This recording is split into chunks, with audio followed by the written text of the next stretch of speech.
Bienvenue dans cette nouvelle vidéo et bienvenue dans le bunker. Cela fait 3 mois que je n'ai pas fait de vidéo, si on ne tient pas compte de la vidéo réalisée au musée du jeu vidéo de l'association MO5. Il était donc temps de venir vous revoir. Terminator 2, le jugement dernier, 1991, un chef-d'œuvre de James Cameron. C'est sombre, c'est viscéral, ça parle d'holocauste nucléaire et c'est strictement interdit aux mineurs non accompagnés aux États-Unis. Dans les années 90, on a vu des jeux vidéo Terminator 2 envahir nos Super Nintendo et nos Mega Drive. Mais qu'en est-il du monde physique? Des jeux de plateau, de figurines, de cartes? Comment traduit-on la tension paranoïaque d'un cyborg en métal liquide qui vous traque en jetant de simples dés sur une table? L'industrie du jouet a une logique implacable. C'est un film ultra violent pour adultes, faisons-en un jeu pour les 8-12 ans. C'est ainsi que le géant Milton Bradley, le fameux logo MB, a balancé ce jeu dans tous les supermarchés du monde en même temps que la sortie du film. Aujourd'hui, on va autopsier ce monument de la culture pop.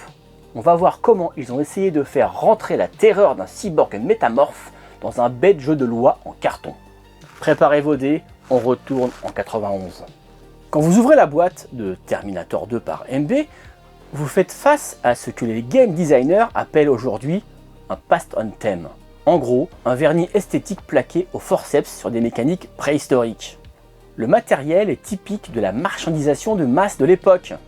Un grand plateau au parcours fléché. Des pions basiques à l'effigie de John et Sarah Connor. Des dés de combat très étranges avec des faces vierges ou des symboles. Et bien sûr, le fameux pion mobile du T-1000, le cyborg en métal liquide. Le but du jeu se divise en 2 phases asymétriques. Dans la première, vous incarnez les humains. Votre mission de survie absolue, vous baladez sur les cases pour ramasser 3 petits jetons en carton.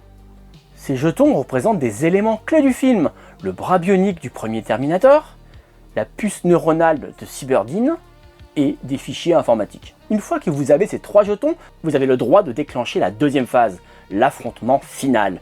Sur le papier, ça a l'air narratif, non? Spoiler, pas du tout. C'est même carrément nul. Alors, je vous lis la règle. C'est important de la lire, sinon on comprend rien. Si le joueur humain obtient le symbole Terminator sur son dé et que le joueur gérant le T-1000 obtient son symbole, c'est une égalité. Que se passe-t-il? Rien. Vous relancez les dés, encore, et encore, et encore, jusqu'à ce que le hasard décide de créer une asymétrie. C'est déterministe, c'est plat, et ça tue absolument toute la dramaturgie de l'œuvre d'origine. Enfin bon, vu le jeu, il fallait pas non plus s'attendre à quelque chose d'incroyable. Mécaniquement, c'est le niveau 0 de l'évolution ludique.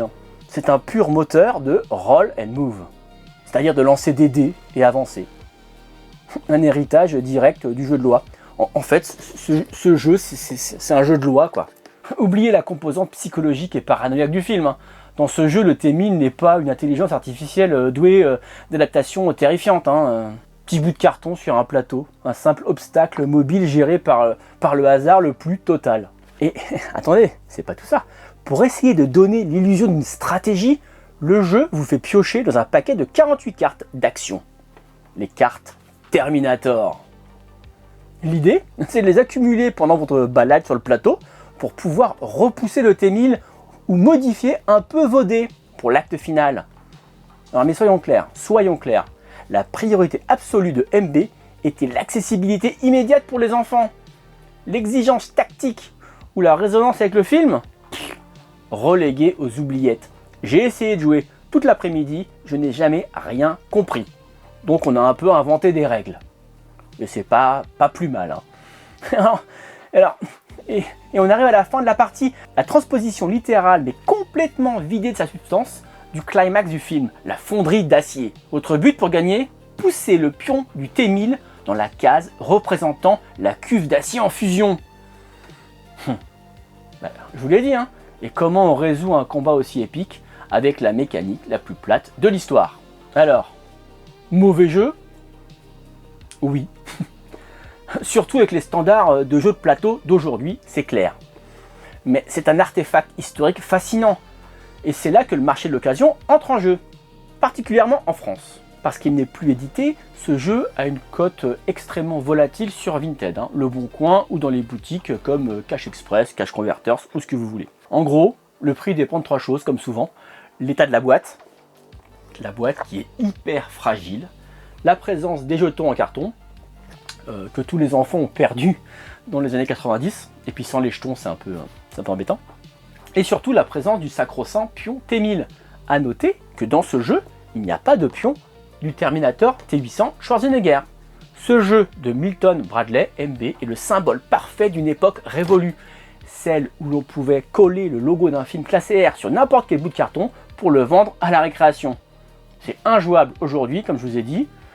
Pour des adultes exigeants, passionnés de jeux de société, c'est foutu. Mais en tant qu'objet de collection, et un peu Madeleine de Proust pour ceux qui l'ont connu en France, c'est-à-dire personne, sa valeur est inestimable. Alors n'oubliez pas de liker, de vous abonner, et on se retrouve très vite, enfin j'espère, pour décortiquer ensemble une autre relique de la pop culture ludique. Hasta la vista. Ça va le faire.